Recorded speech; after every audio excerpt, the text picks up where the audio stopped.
अस्सलामुअलैकुम, क्या हाल चाल हैं आपके। मैं बिल्कुल ठीक ठाक हूँ। मैं हूँ सबा, आप देख रहे हैं मेरा चैनल लाइफ सबा। और मेरे चैनल पे मिलते हैं आपको व्लॉग्स आजकल जो है वो रमज़ान के ही आ रहे हैं, क्योंकि ज़ाहिर है रमज़ान चल रहा है तो रमज़ान के ही व्लॉग्स होंगे। तो आज तो फ्राइडे, मैंने सोचा आपसे मैं अपनी फ्राइडे की रूटीन शेयर करूं। व्लॉग तो मेरा लेट जाएगा, व्लॉग तो मेरा शायद मंडे को अपलोड होगा, लेकिन मैंने सोचा मैं आपसे अपनी जो है वो फ्राइडे की रूटीन शेयर कर दूं। और मैं आप सबको बता दूं कि फ्राइडे जो हमारा रमज़ान है उसमें जो जुम्मा आता है उसमें हमारी रूटीन कैसी होती है। आप सबको पता ही है कि रमज़ान में जो है वो रूटीन थोड़ी सी आगे पीछे हो जाती है, थोड़ी सी रूटीन जो है वो डिस्टर्ब हो ही जाती है। मतलब कि सोने जागने का भी कुछ इतना वो ख़ास नहीं रहता, कोई टाइम नहीं रहता। और बाकी ऐसा है कि मैं साथ साथ आपको बताती हूँ कि ये तुख्मे मलंगा है जो कि मैं सुबह उठ के निहार मुँह पीती हूँ। इससे ऐसा है कि मैं बहुत ज़्यादा हाइड्रेट रहती हूँ और रोज़ा जो है वो मेरा बहुत अच्छा गुजर जाता है। तो सैरी करने से पहले मैं इसको थोड़ी देर के लिए भिगो देती हूँ। जब मैं उठती हूँ तो फिर मैं इसको भिगो देती हूँ। तब तक मैं अपना पानी गर्म करती हूँ, वज़ू करती हूँ, अपनी तहज्जुद की नमाज़ पढ़ती हूँ। और जब तक ये फूल जाता है और जब तक ये फूलता है तब तक उतनी देर में हम लोग जो है वो तहज्जुद पढ़ लेते हैं। और तहज्जुद की नमाज़ अल्हम्दुलिल्लाह अल्लाह पाक ने अपने सामने जो है वो सजदा करना, तो सजदे की तौफीक जो है वो हमें नसीब फरमाई, आमीन। और फिर जो है वो बस नमाज़ वगैरह अदा करने के बाद, तहज्जुद की नमाज़ अदा करने के बाद मैं इसको पीती हूँ। उसके बाद जो है वो फिर सहरी जो है वो बस रेडी करने की तैयारियां जो है वो शुरू हो जाती हैं। रोटी के जो पेड़े होते हैं ना वो मैं पहले ही बना के रख जाती हूँ, वो इसलिए कि थोड़ा सा जो है वो फिर रोटी जो है वो आसानी से बन जाती है। साथ में थोड़ा सा हम दही भी यूज़ कर लेते हैं, उससे भी ऐसा है कि थोड़ी सी एनर्जी मिलती है इंसान को। तो अगर कुछ ज़्यादा ना भी खा सकें, अल्हम्दुलिल्लाह ये भी बहुत ज़्यादा है, हमारी औकात से तो बहुत ही ज़्यादा है। लेकिन ऐसा है कि एनर्जी के लिए ज़रूरत होती है। तो मैं बीमार हूँ इसलिए रोज़े भी अब ज़रूरी हैं, तो इसलिए मैंने दवाई वगैरह ली, बस अपना जो है वो रोज़ा बंद किया और हम दोनों ने जो है वो फजर की नमाज़ पढ़ी अल्हम्दुलिल्लाह। और फिर जो है वो थोड़ी देर कुरान पाक पढ़ने के बाद मैं सो गई और फिर मैं उठी जी। दिन को अभी भी मेरा गला बहुत ख़राब है, आपको पता चल ही रहा होगा। जब मैं उठी तो टाइम हो रहा था जी 10:15 और 10:15 तक बस मैं सो गई थी थोड़ी देर के लिए।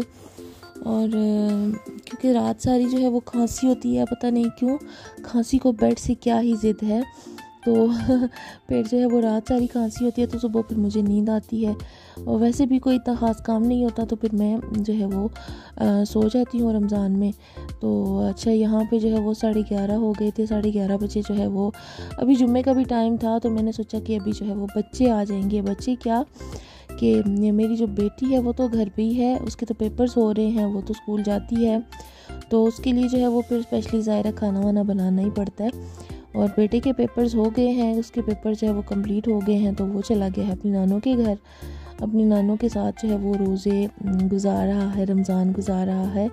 तो बस यहाँ पे जो है वो मैंने साथ साथ सालन बनाया, साथ साथ जो है वो मैंने कपड़े निकाले, जो कपड़े हमने पहनने थे, जो बेटी को पहनाने थे, जो मैंने पहनने थे। ज़ाहिर है जुम्मा है तो कपड़े तो पहनने ही हैं, फ्रेशन अप होना है और कपड़े पहनने हैं। आप सबकी जुम्मे की क्या रूटीन है आपने मुझे ज़रूर बताना है। चैनल को अगर अभी तक आपने सब्सक्राइब नहीं किया हुआ तो काइंडली सब्सक्राइब कर दीजिएगा और वीडियो को लाइक करके जाया करें प्लीज़। और आपके कमेंट्स का वेट रहता है, प्लीज़ कमेंट्स कर दिया करें। और आप सबके रोज़े कैसे गुजर रहे हैं प्लीज़ मुझे दुआ में याद रखिएगा। पहले अशरे की दुआ आप पढ़ते रहें। और यहाँ की जो है वो इस रूम की सेटिंग जो है वो कुछ मैंने चेंज की हुई है, कुछ रीज़न्स हैं उसके, बस उसकी वजह से मैंने उसकी सेटिंग जो है वो चेंज की हुई है। तो बस यहाँ पे कपड़े वपड़े जो है वो हमारे चेंज हो गए थे, शावर ले लिया था और बस हम दोनों माँ बेटी यहाँ पे नमाज़ पढ़ने लगे थे। कितना ही सुकून होता है ना रमज़ान में, बस अपनी इबादत करो और अपने काम करो खामोशी से।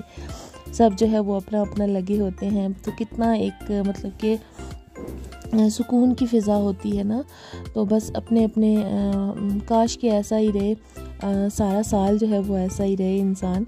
और फिर बस उसके बाद जो है वो, वैसे तो तस्बीहात मैं बाकी भी पढ़ती हूँ, तो जुम्मे वाले दिन ज़ाहिर दुरूद शरीफ जो है वो ज़्यादा देर के लिए पढ़ना होता है। यहाँ पर बस मैं थोड़ी देर के लिए लेट गई थी, सोई नहीं थी, बस लेट गई थी थोड़ी देर के लिए, बस ऐसे ही आंखें बंद कर ली थी, क्योंकि अभी जो है वो असर का टाइम होने वाला था। तो फिर सोना क्या ही था, जब तक ज़ोहर की नमाज़ पढ़ो, तस्बीह पढ़ो, कुरान पाक पढ़ो, तो असर का टाइम तो हो ही जाता है। तो बस फिर मैं उठ गई, और उठ के जो है वो मैंने असर की नमाज़ सबसे पहले अदा की। उसके बाद जो है मैं आ गई किचन में। अब किचन में जो है वो हम लेडीज़ की ड्यूटी जो है वो शुरू हो जाती है किचन में, जिसका बहुत ज़्यादा जो है वो अजर भी मिलता है। अल्लाह पाक बहुत खुश होते हैं, अल्लाह पाक सबको अजर अज़ीम अता करे। और बस जी अपनी फैमिली के लिए कुकिंग करना और उनके लिए खाने वाने बनाना, उनके लिए इफ्तारी बनाना, सहरी बनाना मुझे तो बहुत अच्छा लगता है। आपको कैसा लगता है आप मुझे ज़रूर बताइएगा। बस जब शाम को बर्तन धोने पड़ते हैं ना, तो बस थोड़ा सा एक्चुअली ऐसा है ना कि रोज़ा खुला होता है ना, उसी टाइम इफ्तार हुआ होता है रोज़ा, तो मतलब कि ताकत ही नहीं होती ना जिस्म में, तो इसलिए बर्तन धोते हुए बस थोड़ी सी मौत पड़ती है। बाकी तो काम करते हुए मुझे कोई इतना इशू नहीं होता। आप सबको कौन सा काम करते हुए इरिटेशन होती है, आपने मुझे बताना है। और बस इफ्तारी जो है वो हमारी सिंपल ही होती है, कोई इतनी ज़्यादा बहुत ज़्यादा बढ़ चढ़ के जो है वो हम इफ्तारी नहीं बनाते, इसलिए कि कुछ खाया नहीं जाता। सारा दिन रोज़ा रखने के बाद इंसान क्या ही खा सकता है। तो बस जो कुछ इजीली बन सकता था मुझसे मैंने वो बनाया, और जो दही मेरा इस डिब्बे में बच गया था मैंने उसको जी यूटिलाइज़ किया। मैंने कहा इसी के अंदर ही हम लोग जो है वो फ्रूट्स काट लेते हैं, तो सारा ये दही जो है वो ये यूज़ हो जाएगा। रमज़ान में जो है वो मैं ज़्यादातर हेल्प नहीं मांगती अपने हस्बैंड से कि आप जो है वो आके मेरी हेल्प कर दें, लेकिन जब कभी कभार बहुत ज़्यादा वीकनेस फील होती है, या फिर बहुत ज़्यादा मुझे रोज़ा लग रहा होता है, या मेरी तबीयत ठीक नहीं होती, तो फिर वो आ जाते हैं मेरी हेल्प करवाने के लिए। तो यहाँ पे भी बस मुझे बुखार भी था और खांसी भी, आपको बताया जैसे कि मैंने पहले, मुझे खांसी भी, गला ख़राब और पता नहीं कुछ अजीब ही हालत हुई हुई है। तो बस वो भी मेरे पास ही थे और थोड़ी थोड़ी जो है वो मेरी हेल्प करवा रहे थे, जितना उनसे हो रहा था वो करवा रहे थे। साथ साथ जो है वो मैंने मतलब कि पकोड़े बनाए, साथ साथ मैंने फ्रूट चाट बनाई, साथ साथ मैंने चटनी बनाई। चटनी जो है वो मैं बना के ऐसे फ्रीज़ कर देती हूँ, तो फिर उसको हम दही में डाल के यूटिलाइज़ कर लेते हैं। अच्छा, ये सारे काम वाम जो है वो मैंने अपने आराम से तसल्ली से जो है वो कर लिए थे। और बस अब सिर्फ खाना ही खाना नहीं है, जो सब ने इबादत भी करनी है, मुझ समेत सब ने इबादत भी करनी है। अल्लाह पाक हम सबको तौफीक अता फरमाए, ज़्यादा से ज़्यादा जो है वो टाइम अल्लाह पाक के साथ गुजारने का और इबादत करने का। सब ने मुझे दुआओं में याद रखना है, मेरी फैमिली को दुआओं में याद रखना है, मेरे बच्चों को दुआओं में याद रखना है। तो हम हाउस वाइफ्स के काम तो जो है वो ख़त्म नहीं होते, तो मैंने सोचा कि मैं जो है वो आपसे अपनी फ्राइडे की रूटीन जो है वो ऐसे शेयर कर दूँ। तो बस फ्राइडे की मेरी रूटीन जो है वो यही थी। और बस हमने जो है वो रोज़ा वगैरह इफ्तार किया। हम लोग जो है वो रोटी तो लाजमी बनाते हैं, वो इसलिए कि और कुछ खाएं ना खाएं रोटी तो ज़रूर ही खाते हैं, मेरे हस्बैंड भी और मैं भी, हम दोनों। और बस मैं 2 रोटियां बना लेती हूँ, जो हम 4 लोगों को काफ़ी होती हैं, तो हम जो है वो थोड़ी थोड़ी खा लेते हैं। बाकी ऐसा है कि अल्हम्दुलिल्लाह अल्लाह पाक ने जो इतनी सारी हमें नेमतें दी उनके लिए अल्हम्दुलिल्लाह। हमारी इतनी औकात कहाँ, हम इतने जो है वो हम कब इस लायक हैं कि हमें जो है वो इतनी नेमतें अता की जाए, लेकिन फिर भी अल्हम्दुलिल्लाह अल्लाह पाक ने हमें जो है वो इतनी ज़्यादा जो है वो नेमतें अता की। बहरहाल हमने रोज़ा इफ्तार किया, उसके बाद मगरिब की नमाज़ पढ़ी, चाय पी और ये बर्तनों का ढेर जो है ये धोया। फिर उसके बाद जो है मैं वॉक पे चली जाती हूँ थोड़ी देर के लिए, तो 30 मिनट्स की वॉक करती हूँ। अच्छा, वॉक करने के बाद बस फिर घर आके बस नमाज़ वगैरह इशा की अदा करने के बाद फिर हम सो जाते हैं। तो यही थी जो है वो मेरी जुम्मे की रूटीन रमज़ान की। आप सबको कैसी लगी आपने मुझे ज़रूर बताना है। मिलते हैं अगले ब्लॉग में। अल्लाह हाफ़िज़।